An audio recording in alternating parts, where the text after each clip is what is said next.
Good morning, everybody. A very special Friday morning edition of Cowboys Overtime here on StarTelegram.com, brought to you by Window Nation. I am Fort Worth Star Telegram columnist Mac Engel. He is Dallas Cowboys and football know-it-all, Mr. Nick Harris.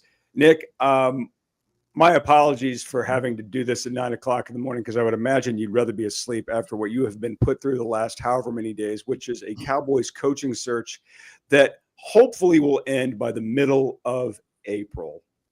Nick, how are you doing? You look great. How are you doing? Thank you. I appreciate it. Sources may or may not have indicated that I woke up 15 minutes ago, but we are here. We are ready to go. You say special Friday morning edition. It's because yes. I'm rarely up in the morning. So, yeah, here we are. Well, if it makes you feel any better, when we were debating on whether, obviously when we do this, when we record this, it's not really on a consistent time because we have to kind of squeeze it in based on, our collective availability, including our fearless producer, Miss Candy Bolden, who's currently having an issue with her cat, who would rather be on camera. I had to take my daughter to school. She's not quite driving yet.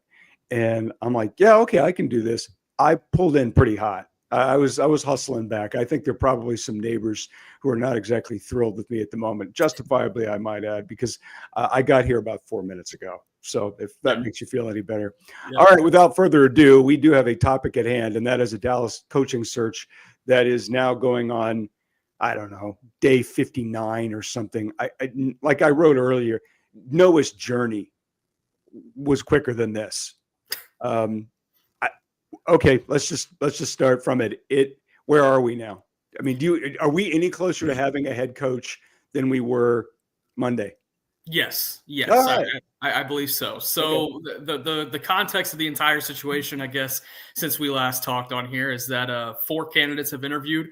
Kellen Moore interviewed virtually last Friday afternoon, kind of leaked into the evening a bit. Then on Saturday, former New York Jets head coach Robert Saleh interviewed in person.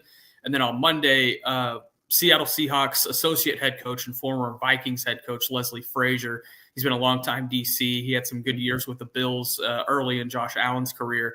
He interviewed on Monday afternoon. And then on Tuesday, Brian Schottenheimer, offensive coordinator here in Dallas for the last 2 years. He was a consultant back in 2022, so he's been on staff for 3 seasons. He started his interview on Tuesday. It went about 4 hours, and the Joneses said, hey, come back on Wednesday and let's talk some more. And they talked some more, about 4 or 5 more hours. And you can only imagine what would have to be going down to talk that long. I don't know. You would have to assume that means a conclusion would be coming soon. But here we are approaching 48 hours since the conclusion of those talks, and we don't have anything yet. But the overall assumption is that an offer could be coming for Brian Schottenheimer before the end of today. But if it does not, I think we start looking around and we start seeing some other candidates have some legitimacy. You could look at Pete Carroll. We reported here on the Star Telegram yesterday. You reported that, not we. That was you. You reported that. Appreciate it. We reported on the Star Telegram yesterday that was all you. Pete Carroll. There is some interest in the former Seahawks head coach. Yes, he's 73 years old, but still got a pep in his step, probably has 5 or 6 good years left in him. And also he's been known to build a really strong staff. So If he were to come in, he would leave a successor most likely already on staff. But that's getting way too far ahead. Talking about now, there is interest there. Is it legitimate? I would need it to be scheduled into an interview, or I would need it to be manifested into a formal interview for me to be considering it legit. But we do know that a phone conversation has happened between Jerry Jones and Pete Carroll. If we get to the end of today without any clarity on Schottenheimer, I think Carroll starts to have a little bit more legitimacy as we go into the weekend. Let's backtrack. When this process started, which does seem like, moons ago, when Mike McCarthy said thanks, but no thanks, and we'll get into that in a minute, the leader, if there was a leader, was Kellen Moore, the former Dallas Cowboys offensive coordinator, former Dallas Cowboys quarterback, and current Philadelphia Eagles offensive coordinator. Obviously, the Eagles are still playing. They're in the NFC Championship game this weekend in Philly. What happened to that? Because it seemed to me that there was some real momentum there, and then all of a sudden, poof.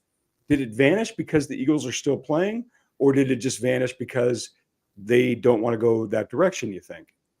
I think some certain people in the building were looking at, okay, we have two different options of continuity. We can look at Kellen Moore and we could say, hey, this is somewhat continuity because we had him as a coordinator for 3-4 seasons. It's a little hazy for me here at 9:15 in the morning. You could look at Kellen Moore and see the 3-4 seasons that they had with Dak Prescott, with CeeDee Lamb, with some of the offensive personnel, and you can bring him back with the idea of, hey, he's got a couple years of experience outside of the building. Maybe that could help him coming back. Or you look at pure consistency in the fact that Brian Schottenheimer has been here for the last 3 years. He's not only worked under Kellen Moore, but he's worked under Mike McCarthy. Could that consistency maybe help out a little more? And I think that is the conclusion that they came to. Whenever you look at where Brian Schottenheimer kind of came from, is whenever they looked at the picture of continuity, I think there were some certain people in the building that preferred Brian Schottenheimer over Kellen Moore when it came to that sense. So you could almost say that Schottenheimer has completely replaced Kellen Moore's buzz because of that conclusion that they came to.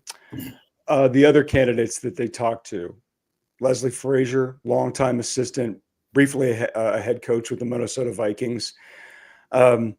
His resume is pretty long and pretty impressive. Obviously, he didn't get a lot of opportunities to be a head coach. It screamed to me that this was a Rooney Rule interview. Maybe or maybe potentially they were vetting him as a potential defensive coordinator. Robert Saleh, really impressive guy. Obviously, had a pretty good run as a defensive coordinator with the 49ers. His stint as a head coach with the Jets left a lot to be desired. Although I think you could make a hard case that he's a little bit hogtied by management and some of the personnel decisions, namely Aaron Rodgers, that backfired. Were either one of those guys really serious candidates, or are they even now? Yeah, I think Robert Saleh was. As far as Leslie Frazier, from what I have been told, is that he came in with a super detailed plan, almost too detailed, just because the Joneses don't right. They have a lot of oversight. We'll put it that way. I think, but I think they were still impressed by both candidates, and specifically Saleh. There was a lot that impressed the Joneses about him, but it looks like he's closing in on accepting the 49ers defensive coordinator job, which, if the Cowboys decide to go elsewhere at head coach, that probably makes the most sense for Saleh, is to go ahead and take that 49ers job. The Jaguars was taken by Liam Cohen yesterday, the Buccaneers offensive coordinator. So it makes sense for Saleh to go ahead and take that. But as far as Leslie Frazier, I think you could put him on the defensive coordinator candidates list moving forward. It just kind of depends on what head coach finally ends up getting hired.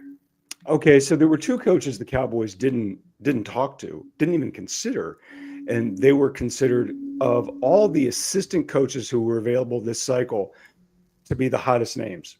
Ben Johnson, the offensive coordinator with the Detroit Lions who were upset in the divisional round at home by the Washington Commanders, and then defensive coordinator, former A&M, Texas A&M cornerback, Dallas Cowboys cornerback, Aaron Glenn, who has accepted the head coaching job with the New York Jets, a team that drafted him originally and a team that he spent the majority of what was a great playing career.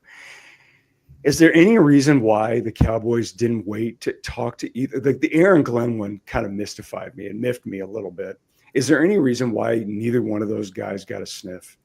Well, what had happened with those two guys specifically is they had a window to interview with teams. And it was the week that the Lions were off during the Super Wildcard week, since they had the number 1 seed. They had the bye week, didn't end up helping them. But you look at that, and you saw a couple of teams that brought in those two guys for interviews, and I think they both had multiple interviews that week. And while that was going on, the Cowboys were still figuring out what they were doing with Mike McCarthy. And the Mike McCarthy conclusion didn't come until the Monday after the wild card games had already passed. So once they realized they had to go out and get a new head coach, those two guys were already done with interviews. And whenever the Lions, prematurely lost in the divisional round, those secondary interviews started to pile up pretty quick. And from what I know is that there was never really any strong enough interest in Ben Johnson to bring him in. but there was interest enough in Aaron Glenn to want to talk to him. But it just got to a situation where Aaron Glenn was booked up the rest of the week, and then momentum really started to build for the Jets, and the Cowboys just could never figure out a way to get into the conversation. How much interest would the Cowboys have shown anyway? Who knows? But it didn't matter anyway. He ends up going to East Rutherford. But looking at the Cowboys' history, especially recently, I guess you could say in the last 15, 20 years, they have not shown a huge preference to guys who are either not former head coaches or guys they don't have experience with. Now, granted, Aaron Glenn played for the Cowboys 2-3 seasons, so there's some sort of experience there. But I think that's what factored in most when we talk about Ben Johnson and even to a certain extent Aaron Glenn. So you mentioned a detail in there that they don't really historically have not gone to guys who haven't been head coaches before. I was doing this the other day. I was looking through Jerry's coaching history in terms of hiring guys. He hired Chan Gailey, who had never been a head coach, but he had been a successful offensive coordinator, most recently with the Pittsburgh Steelers when they hired him. The other head coaches that he had hired, Jimmy Johnson, obviously had a great run at the University of Miami. Barry Switzer, a great run at University of Oklahoma. And then the next two hires are guys who had not been head coaches, Chan Gailey. And it really didn't, it's Jerry Jones has said it was one of his great regrets is that he fired Chan as soon as he did. They had gone to playoffs in back-to-back seasons under Chan, but he fired him anyways. And they went with Dave Campu, who had never been a head coach. And obviously that tenure of all the head coaches in the history of the Cowboys, that was obviously the least successful. Then he goes to Coach Parcells. Resume speaks for itself. Wade Phillips had a nice resume as a head coach and certainly as a defensive coordinator when he hired him.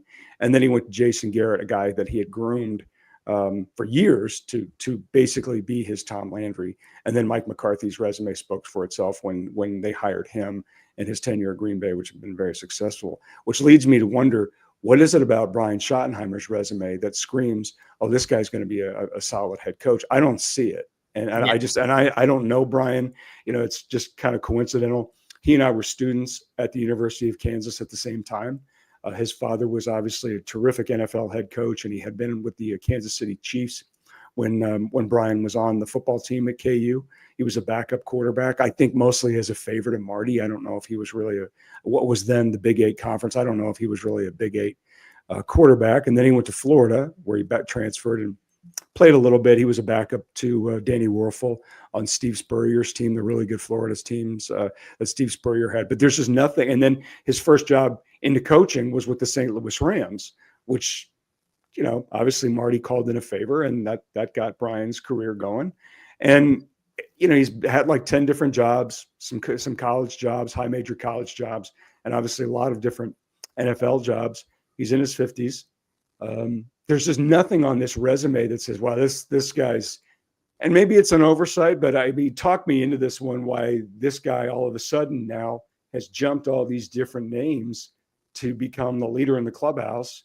And obviously you said it, this is fluid, but there are a lot of people beating on the drum for this guy, including some players that says, this is it. Yeah. Quick side note. Have you seen The Sopranos?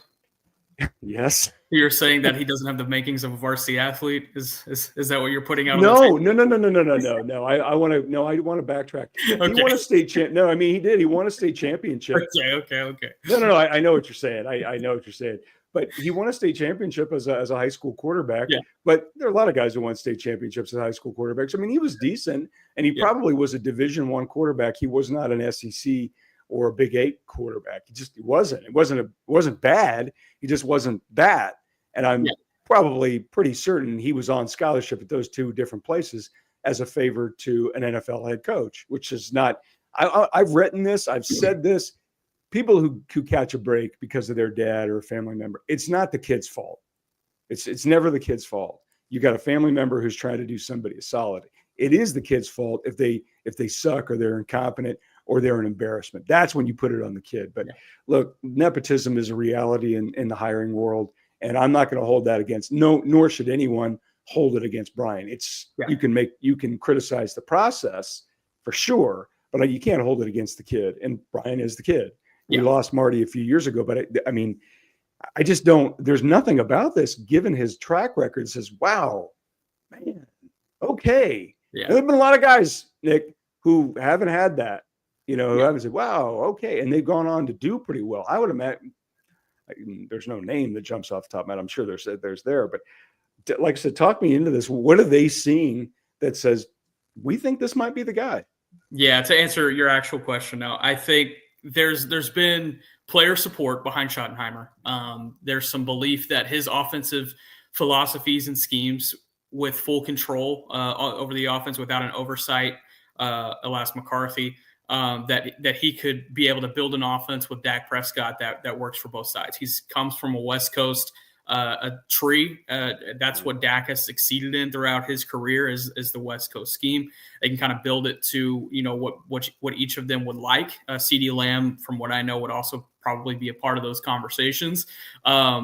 I think also you look at the culture building that Brian Schottenheimer has a history of, not only here in Dallas as far as being the rah-rah, type of coach, but, going back to his time in Seattle, going back to his time with the New York Jets, going back to his time even as an assistant, a lower level staffer. There's some intrigue from the players as far as what he can bring from a culture perspective.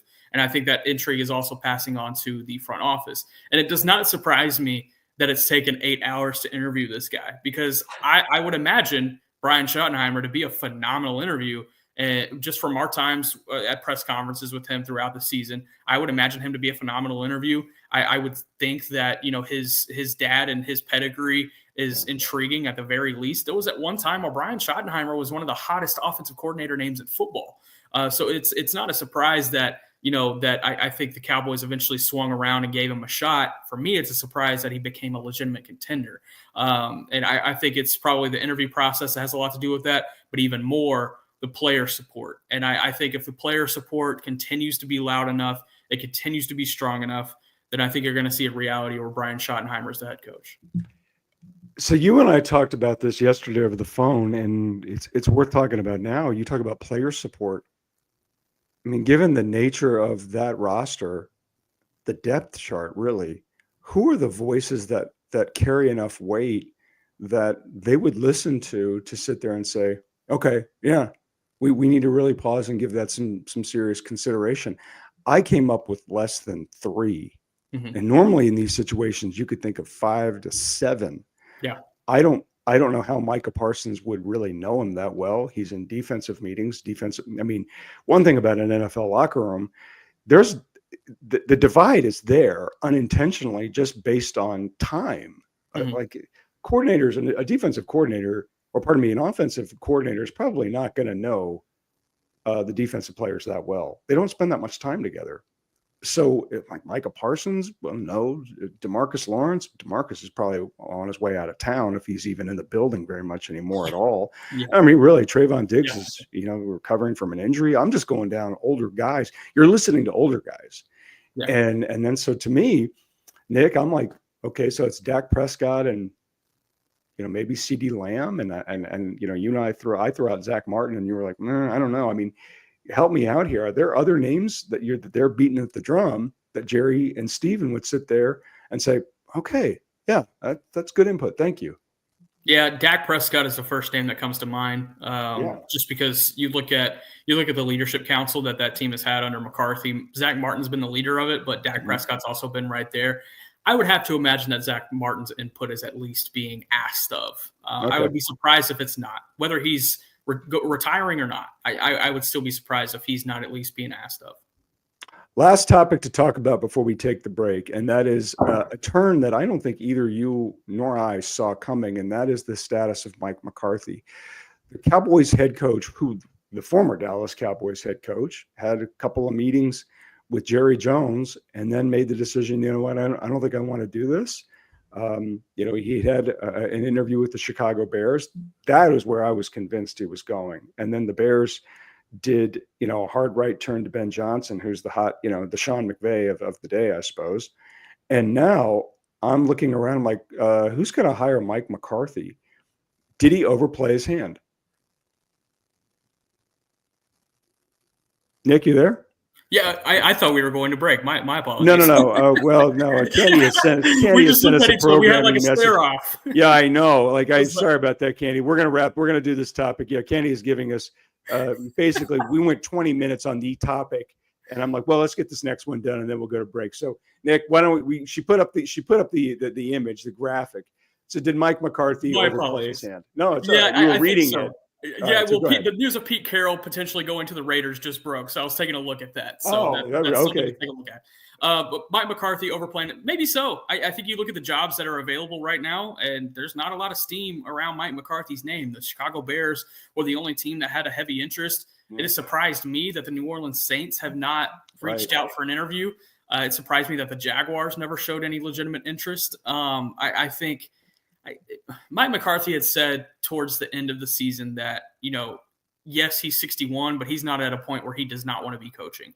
He said that year off that he had in between the Packers and Cowboys job, he said, man, it was tough just because you're watching football every Sunday and you're screaming at the TV and it's this, that. He's a football guy, and he's a guy that'll be a football guy until his body doesn't allow him to be a football guy anymore. And for him, he still feels like he has a lot of juice left in the tank. So, there's no shortage of him trying to seek out opportunities, but I'm not sure it's going to happen for him in this cycle. And part of me wonders if he would rather be at home than be back in Dallas. And I think there's probably a reality in that somewhere. Thinking back on, how he went into the last year of his deal. He said in the final few weeks of the season that he was not a huge fan of that for him and his assistants. Yeah. I'm not 100% sure that Dallas would be the preference over the crib in 2025.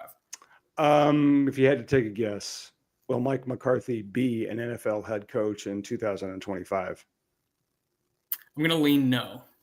I think you're right. And that's a shock to me because I thought both he and his agent had an idea of what was available, had his deal with Dallas not worked out, and clearly it has not gone that way. Okay, Candy. We're going to go to break. We're going to hear from our good friends at Window Nation. Window Nation, the star of window replacement and proud partner of the Dallas Cowboys, can help you fill the house this season with savings. Buy 2 windows, get 2 free, and make no interest payments for 60 months, 5 full years. Fill your house for a customized authentic Dallas Cowboys jersey while supplies last. You could even help fill the Cowboys house and win tickets to a game. Visit windownation.com/Cowboys now for details. Call 866-95-NATION. Window Nation, proud partner of the Dallas Cowboys. Thank you very much, Window Nation. I'm not sure why anybody at this point is a proud partner of the Dallas Cowboys. I mean, that takes some serious courage to sit there and go out on that ledge and say, I'm a proud partner of that franchise.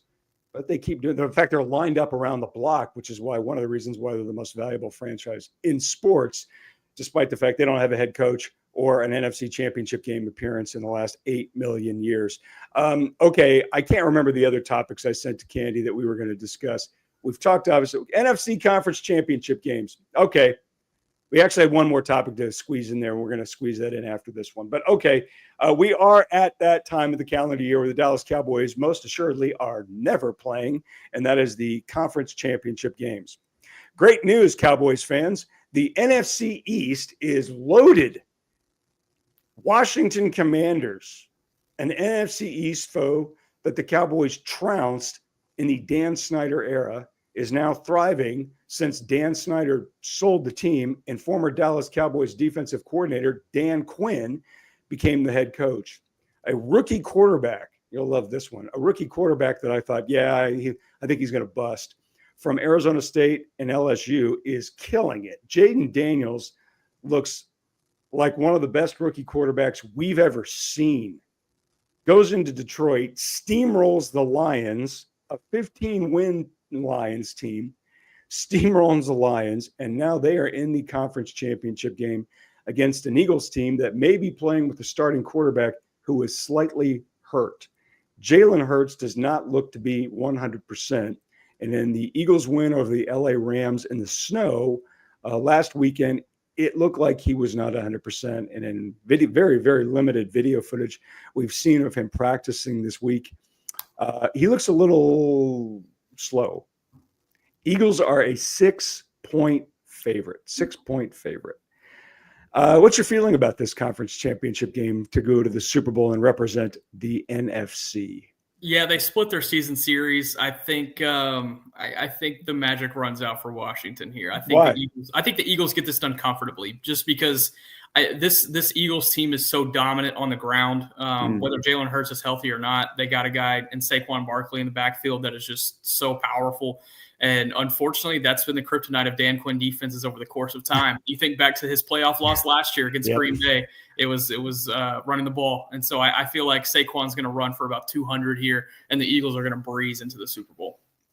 I think they're going to win too. I don't know if it's going to be a breeze. I just think eventually, and I know everybody's talking about Jaden Daniels and he's doing VR things at 2 a.m, getting ready for games. And I mean, obviously his record and the way he's performed this season as a rookie speaks for itself. I mean, he's just been terrific. And so it is weird. Dan Quinn's defenses have consistently had that trouble. And usually it's because they're a little light at the linebacker spot sometimes, that he has stressed speed to the point that he's given up some size. And we've seen that time and again, certainly with the Cowboys. I think you're right. I think the Eagles are going to win. I don't think they're going to cover. What do you think about that? Do you think they'll cover 6? I think they cover it. I'm surprised it's at 6. I'll say that, but I think they covered it. Well, what did you think it was going to be? I thought it was going to maybe be 4.5. Oh. Yeah, that 6 is heavy. I mean, for a conference championship game, 6 is really heavy. The other conference championship game that is decidedly not heavy is again in Kansas City. The Chiefs are in their 7th consecutive AFC championship game. That is a remarkable run. Taylor Swift will be there in Kansas City along with Caitlin Clark and all of their famous friends. The Buffalo Bills squeaked by the Baltimore Ravens in the snow. Well, no, it wasn't snow. It was weather. Heck of a game to get by Baltimore. And now they are in the conference championship game again in Kansas City again. Kansas City is a 2-point favorite. I'm obviously my pre-playoff pick bombed. I was going with the Lions because I wanted to see Dan Campbell in Detroit get a championship. That's gone. Now, obviously, it's Buffalo. Buffalo of the 4 remaining teams. Buffalo has never won a Super Bowl. I'm not sure if you know this. They got to 4 straight one time. It didn't work out. Yeah. What are your thoughts on this one, Nick? Until someone can stop the machine, I'm going to bet on the machine. I'm going with the Chiefs, and it's just they're too good at this point. Yes, their one regular season loss with the starters was against Buffalo, but it was in Buffalo. They were still figuring out their offensive identity, I think, to a certain extent, especially with their receiving core. I think the receiving core has really stepped up. Not only Travis Kelce returning to Travis Kelce form. Yeah. But Xavier Worthy has 5 or more receptions, I believe, in his last 6 games. And this is a guy who their first-round pick that they got out of Texas, who's really starting to produce for them now. I think that speed's going to be a little bit of a difference in this game. I take the Chiefs in a narrow one. You said 2 points is the cover? Yes, 2. I say they push. I say they beat them by 2. What scenario do you see that? Well, and you and I talked about this before. And the reason why I wouldn't bet on the Chiefs to win the Super Bowl is because no one's won 3 in a row, and they're going for 3 in a row. And they have played so many close games this season, and obviously they won them all but one. They did lose one game where they weren't playing starters; they got blown out in Denver.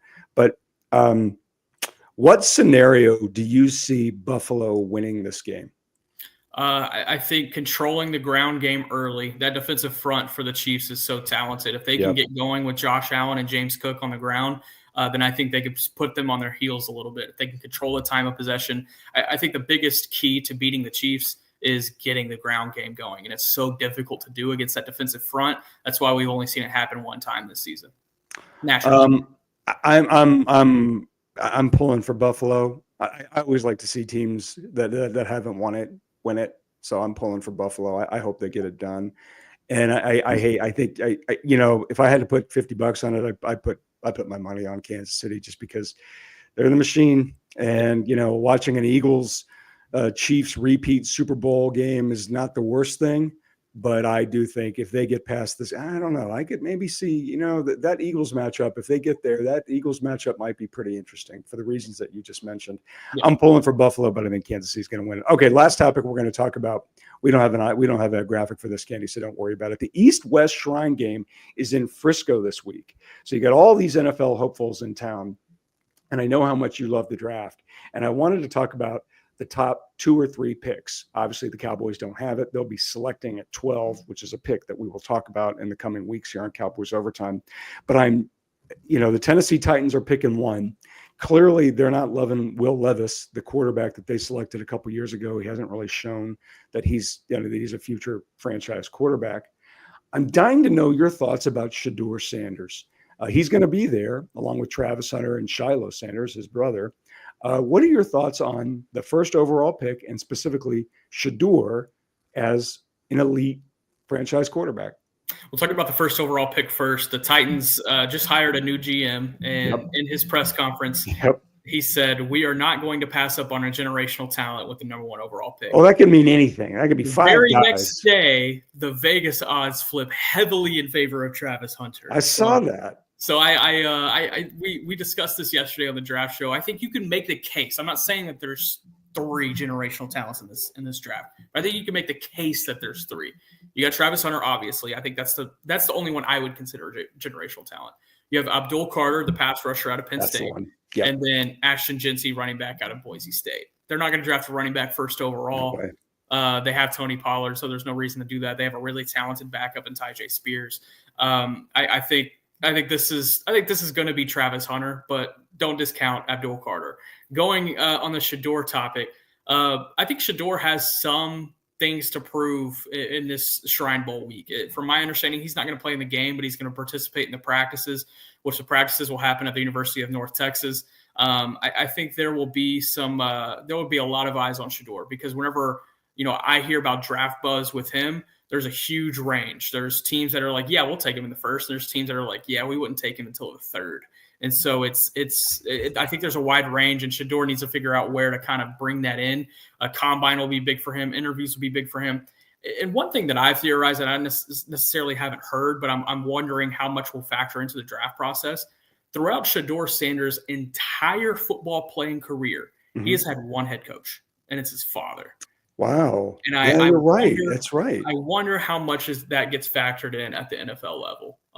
So I do you take Cam Ward because it's, hey, this is an easily coached guy. We've seen that. We know that. And Shedeur, he's got a little, flash to him, and he might bite back a couple of times.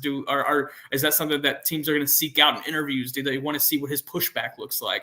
I wouldn't discount that factor in this process.